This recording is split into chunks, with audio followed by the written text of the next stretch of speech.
Kakati uliriza Kakalaamu, we are here twagala okugamba Abannayuganda nti kisoboka. Bw'owulira sitole z'Abannayuganda wano oddamu amaanyi wadde ombuuza ku ky'okusigala wano n'enkuba kinene. Nze nyina chances 99 ez'okusigala wano nembaako nentandika ku wano kale sesiba kwoyo ankoke nti kubanga nti nga kinene wagambye nti wisdom nawe Kakalaamu kale mmwe mulina chance n'omuntu asobola obbasuza the first day.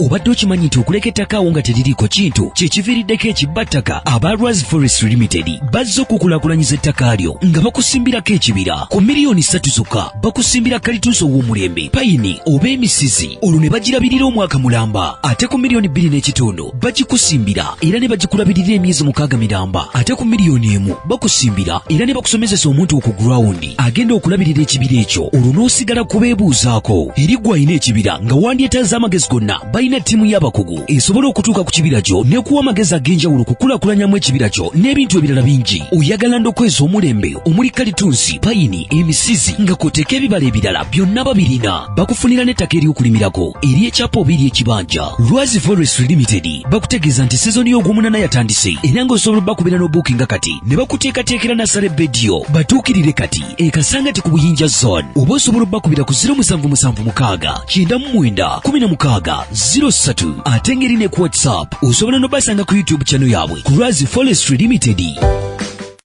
Munnayuganda wangalira mu diaspora, America, Canada, UK, Australia ne Germany ng'okyakola emirimu 2-3 okweyimirizaawo. Okola akaseera kawanvu, okola ku weekend, okola ne ku nnaku enkulu, tolina kadde n'akamu okunyumyamu ne famire yo yadde okukiringa nabo. Omukisa guno nkwanjulira enkola ey'okukolera ku mutimbagano online business. Kolera awakaawo oba mu kifo kyonna kye weegomba mu nsi yonna. Awo nno ofuna akaseera n'abantu bo ng'eno bw'oyoola omudidi ng'okolera ku mutimbagano. Tekikwetaagisa bukugu bwonna. Abakuyambako weebali okuyisa mu mitendera gyonna. Okumanya okukolera ku mutimbagano yita ku www.d-flax.com oba tukubire ku +1 925 214 3563. Kolera ku mutimbagano ne babinojjo bakwebuuzeeko. Bannange twajjiddwa Kakalaamu. Kakalaamu oyagala kwetegeka. Wetegekanga n'omugenzi ne Bungereza oli mu kwetegeka. Kati oyagala tukole tutya? Tutandise bulungi naye Katonda atusasi. Wamma tubaanirizaako nnyo era gye musinzira okubateeka mutulaba. Loud and clear tusinzidde wano eno mu United Kingdom. Ekibuga kya King oba ensi ya King mwe tuli. Twatuuse nze nga nze natuuse lunaku lwaggulo jjo naye Kaye kati atandise okweyita hafu. Nedda sinatuuka mu hafu amwe a quarter British. Ngenze njigenge gye bapaakingamu emmotoka ngize ebitaala ankoke ategedde ngize basi stage ya basi kakati nenjiga ne train bwentu amwe era quarter British MP Kampala to be byonna bimaleeyo. Kati olowooza n'embeera ani awo? Kakati gwe gundi newcomer. Mwetuli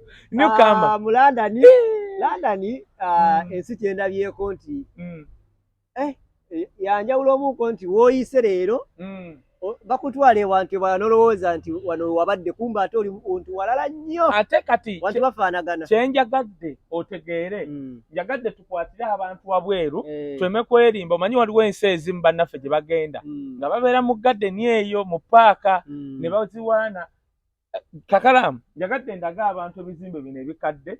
nga kitegeeza kijja kyenyaga obagamba don't be deceived by old building in London oba UK. No, bano Abangereza bayaaye kyakulaga ku ggulu si kyali. Kakati kyovola sijjeewo muddo kikoze nkiraba nendekawo bino because eno ennyumba yokka ogipangisa ssente neno street yokka ogibeerako is money. Kakati abasajja bano abazungu bano balina broke eno it's a lot of money. Kati Abangereza baakola ekintu bwe ebizimbe byabwe bikadde. Kakati waliwo ebizimbe nino bino bipya olaba biri ebizimbe birina gundi ekyo kika waggulu bakiyita batya ekyo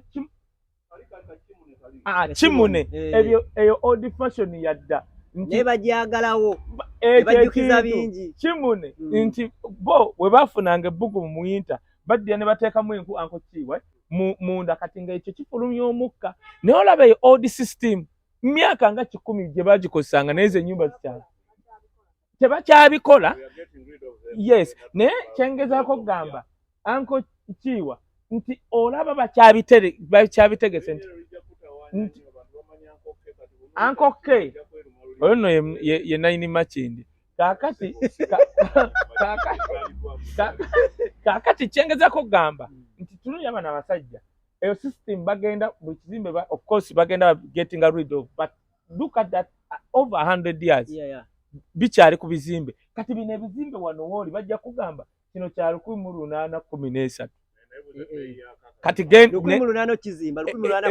ekyo kimu. Ekyokubiri nkugamba when you are in UK don't be deceived by their building outside. Yingira muno mojja kwekanga kiringanga okugenda mu Johannesburg Pretoria abantu balaba nga bali mu buyumba bulinganga babita batya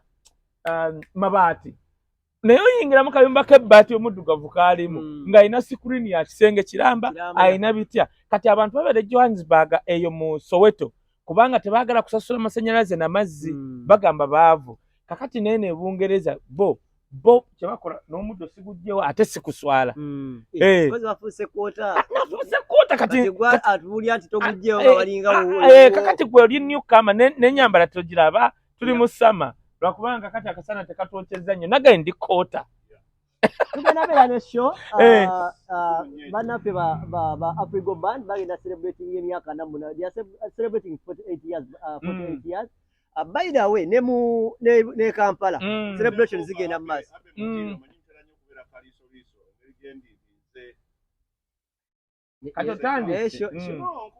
sholoza tetugera gikola ffenna tujja gikola ffenna ajja kwogererayo eyo tusonseko obugambo ajja to naye ate kati akoke ne Mami Shamira betuli nabo wano ate mutubuzaabuza tulangira bya Uganda tuli wano UK gundi totabula mukene na gundi olinga Museveni apima akawunga ku mizaani obadde otya tuli ku gundi tuli ku Afrigo Band nga 23 ogw'omwenda tuli wano promoter Richmond kati nabano kakala mu wantu notya teyapima akawunga ku mizaani tulina kakala mukatwe wazze wano tulina ereno eshe esose ne tulina show nga nnyaze tugenda okukoleza politics. People have to know goro atujasikola gotofaayo alindako promoter Richmond era nga 23 abantu abali mu Europe mwenna tugenda kuba ku Regency Hall. Promoter Richmond yatuleetedde ki Ngabire babo balaba Ngabire Uncle Dan Mary Ngabire anange Mary Ngabire eva bomulaba alinga myaka 19 nziranze jamwewunya aba bantu bonna tugenda kuba wano sagala wekwase Eddie yawe Moses Moyi Honorable gundi Obangayina Mathias Walukaga Sam Mathias Walukaga Mayor w'Ekyengera kwegamba shegenda kunyuma nga 23 ogw'omwenda mark the date. Anyway Kaye nonyiga ngoki obulidde nno ankoke byayogera atabimanyi Bulaaya kuteekako okukozesa kaadi oyo taba wa Bulaaya aba Poland n'ekirala abantu ababeera ku Upton Lane oba otomanyiyo tugenda kuba wa Richmond wali ku saloon Emmanju mu Gardens tugenda kwokya nnyama nga one on one with wisdom question and answer Kakalaamu the answer featuring Kakalaamu ku Saturday n'okuva ku ssaawa 10 paka ku makya nga twokya bokya nnyama to having a good time this Saturday ku saloon ya Richmond ku Upton Lane just question and answer bw'olwawo okujja gwama n'onyika shift ya ssaawa 5 ojja kuba onsanzewo free come tusayininga autograph n'ebifaananyi ne video ate lwaki nedda bye twasigaliza bino nno bye biruma abaye kati gwe ng'abalala basiba Dubai ffe tuli London gwe talaba njawulo Ebano kakala mwantunulira kyekyo omanyi waliwo abaali bamanyira Dubai we batuoganira we bambala ebinu we bagenda musenyu nenga naye kati bana abakula bavuga gogolo kiki batugamba ennyo kyekyo anyway tuli ku mukutu gwa Uganda byogere Kaye ate kati tubeerenga bwe tubeero ate nno ne kino ngenda kigamba omanyi abantu ambasolo gamba bambirengera amaalo abagambe nkomyewo bukomi waffe kale nejjukira nti waliyo n'abagamba nti tetulijja wano tugenda tuukayo so njala tugenda empulampula tirobera buli let's be in the control now tubanirizaako nnyo ku mukutu gwa Uganda byogere awo tulabira Kaye wisdom official amwe banyomwe balire ddala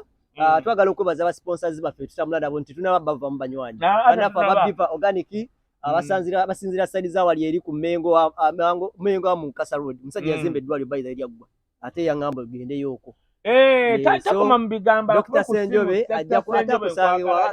nze messenger naye waliwo ntumanga nga tekyetaaga kukunya nja kutwalayo yazimba then tutambula oyo ye musawo gwemmanyi wa habo biva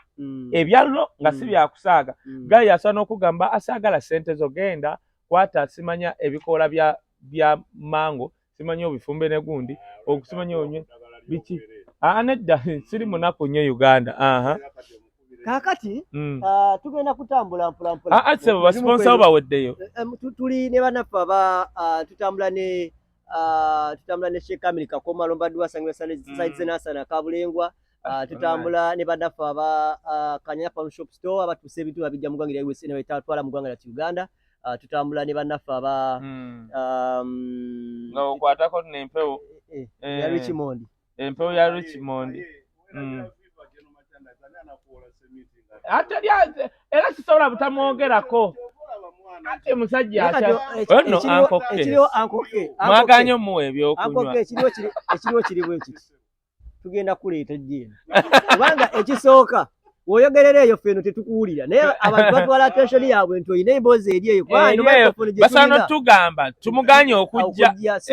kati we tunaatuuka ku time ey'okwogera naawe naye kati njagala okwebaza bannange Kelis Limuti guno omwezi oguggwako twateekawo nga paketi ya 10,000 mulimu obuntu 27 oba oyagala kusala lubuto oba omugejjo kati kyogala naawe ozze ebyaddala ankoke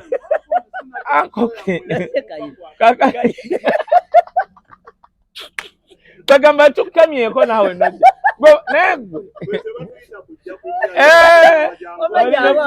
gwe towunga leka mmalirize oyo ankoke nina byengenda omugamba twagambye kukola sho nga tuli aba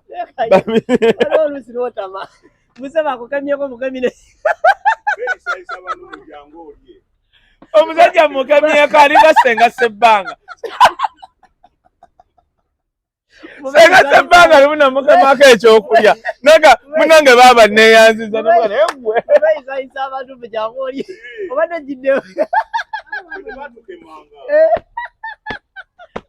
sebbanga namugamba munange osuukidde nga tulya ojja n'ogirako sebbanga yayola ekifu kiramba ate we yakiyo kati that is a guy era nze njagala dedicatingira ku Ichuli nti Ichuli twebaza Allah twebaza Mukama for the moments ze twalina naawe because kati olaba amawulire ge Uganda of course ngenda kuddayo Uganda bannaye bwolaba Uganda nti waliwo ebintu ebihappeninga noga kale singa Ichuli abaddewo ne tuvuma embu talina mpapula ekyo kintu kibi nnyo kyobola mu nsi eno kati eno street abayindi baguzawo neri baje ebadde bakiguza ekizimbe million pound 2 obangabi naki begatta bwegasi bannayuganda twejjemu ekyo nze kyenjaga okwebaza Bob Wine nganze mu nsi ze ntambuddeko yaleeta bannayuganda okwekola mu solidarity nti whichever regardless of which tribe nakira mu South Africa kyabyeko gye ntambulidde n'abamu wano kati abenaale mbaani bonna lwakwanga ozze ebbaala bamaze ogigula the solidarity nge abannayuganda batuula awo bonna nga ki nti tebafaayo bamuli bannupo baki that solidarity nga bagyebaliza ku Bob Wine so ekyo kyekyo tugenda kuddayo biri byonna bibaddewo omaze ebbanga nga obadde ogezako ng'otryinga okudda e London oba okujja UK mu kaweefube eyo kati ekyo nno bwe kigwawo ate Richmond anyononeddeko ssente gwe naddamu nanga Wisdom teekayo passport bita kakati bwe nagiteekayo waayitawo weeks 2 nenjikimayo tebanziramu tebanziramu kubanga nali mmaze okkozinga problem Shakespeare yali amaze muzeeyi bakuwuliraawo nali mmaze obbagiraawo kati tebanziramu ne ngenda njijjayo kakati ekyo ne kintama ogwokusatu Richmond oyo ne batandika okukayana kakati ne Mama Africa ne bakaana Richmond oyo n'afuna simanye lawyer Richmond emuga Richmond ebisate zoteekamu mb'oyagala nzije mbuze ku bantu nedda nze kye nawunya ku Richmond bannange Richmond nga ngamba Wisdom oyina okujja London nakusuubiza okujja ano ng'ate nze nsoose okuleeta nangamba yakeera ku makya nangamba ngende ku embassy kati bwe nagenda ne nkwata emitwalo gyange 3 nensasula kye bayita keep my passport nti yes Richmond oba okoze biki naye nze bakita keep my passport nti muli yagala okumpa visa muli kola ki of course nali nyina gye ntambulira kati nali ndi awo nkomyewo Uganda Richmond nga nkula ngamba Wisdom bagala passport kitegeeza agenda kuwa visa nengenda nenteekayo mba ndi awo ne bankubira tigenda okime passport yo bwe ngenda ogikima nalina gye ndaga ngenda ogisumulanga mu passport mulimu olupapula nentegeera nti banyimye kati nagiteeka butesi mu nsawo nga nziruka mu meeting eggwa nga nziruka waliwo gye nali nkola appearance bansasudde emitwalo gyabwe bo gyali 4 kati mba ndi awo Richmond akuba amasimu kati we namaliriza nenjikwata bwe nemuga wanji muzeeyi nangamba Kaye bakuwadde visa oba nedda kati nali ngenda muga banyimye nenga waikankebere nasooka wali kipapula ngenda okulanga wali blank nenkibikula ekipapula ngenda obikula ekipapula nga bangamba bw'oba ojja jangu ne kino simanyi obufaananyi sebonze okujja UK bamusaba obufaananyi nagoba liba outstanding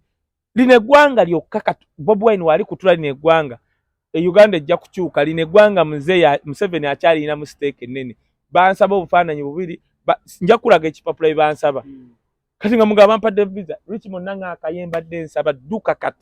kati osooka oyingira Bungereza gomanyi nti nakyusiza Netherland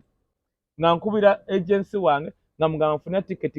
tiketi ya $5,400,000 kubanga it was ekiro ekyo ensawo baginsaza kubayita ababiri nze nekyo n'okutegeera nti ngenda kumala Netherland 8 hours nkitegeerera awo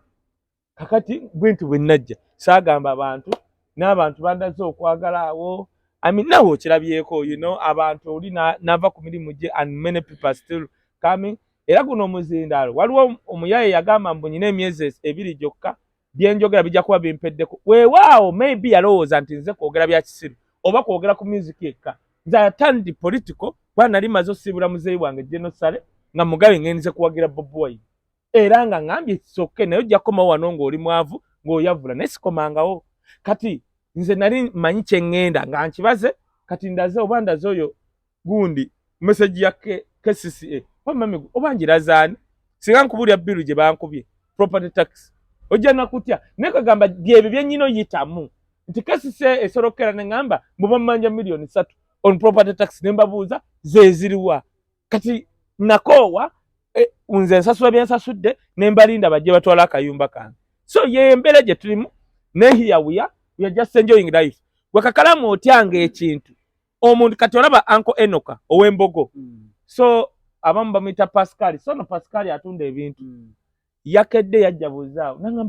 nagamba muzeeyi nemanya Wisdom West wanga yengaze ye namanya namugamba hayaze nanga Wisdom osulawa konzo chokolabe wano bankyalira hivi yajja mu 93 kale banna negwe naye tumanyira oyo gwe tuliko mu Bungereza nnyo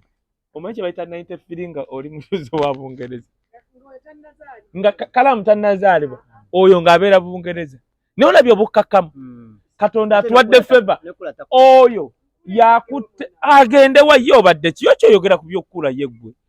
oyo gw'okwasiza kamera olabye Katonda wakuwa ekisa sinaba kuzaalibwa tonnaba buliriza nga ye wali wano nga muwala ekyo nno kiba kisa Munayuganda nga Mungereza oyo si mu Sudan nakukwatira bw'ati ekitegeera olabe wempise Uncle Ken mugaja ntugenda tugenda kwata kitegeeza kubanga yampa vibe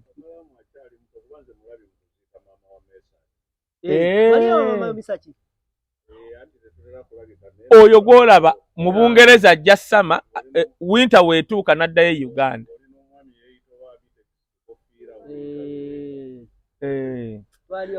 Kakati tubadde ku kyeki tukubuuzizaako nnyo tuli mu London wano munnange.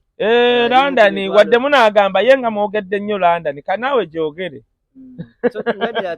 Kiki obadde oŋŋamba waliwo kyobadde oŋŋambe nga tonnagenda eri kyembaddeko kyerabidde